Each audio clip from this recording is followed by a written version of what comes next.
9 වසරේ ශිෂ්‍යයින් 10 වසරට එනකොට කාණ්ඩ විෂයන් තෝරගන්න තියෙනවා. ඒ වගේම සාමාන්‍ය පෙළ හදාරලා ඉවර වෙන ළමයි උසස් පෙළට එනකොට විෂයන් තෝරා ගැනීම තියෙනවා. ඒ වගේම උසස් පෙළ ඉවර වෙන අයට උපාධීන් තෝරා ගැනීම, වෘත්තීය පාඨමාලාවකට එනවා නම් ඒ වෘත්තීය පාඨමාලා තෝරා ගැනීම හෝ වෘත්තීය පාඨමාලාව කිව්වට පස්සේ අපි කියන්නේ vocational qualification එහෙම එකකට හෝ එහෙම නැත්නම් professional qualification ඒ qualification අරගන්න එහෙම නැත්නම් මොන වෘත්තියකටද යන්නේ කියන එක තීරණය කරන එක ලොකු ප්‍රශ්නයක්. ඒක දෙමව්පියන්ට, ශිෂ්‍යයින්ට, තරුණයින්ට හැමෝටම තියෙන ප්‍රශ්නයක්.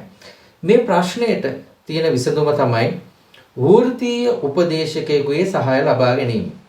වෘත්තීය උපදේශකයන් වෘත්තීය උපදේශනයේ සඳහාම නිවැරදි පුහුණුවක් ලබාගත් පිරිසක්. ඉතින් මේ අපේ රටේ වෘත්තීය උපදේශනය ඉගෙන ගැනීමට තියෙන අවස්ථා බොහොම අඩුයි.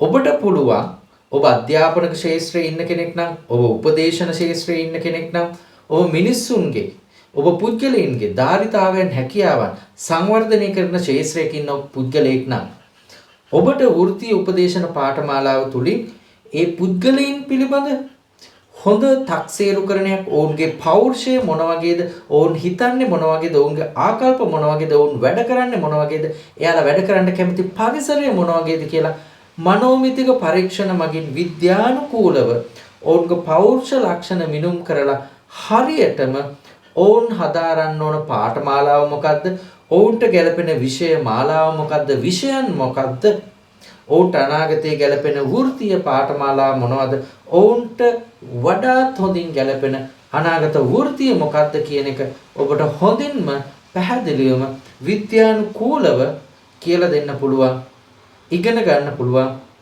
career counselor, career architect වෘත්තීය උපදේශන පාඨමාලාව තුලින්.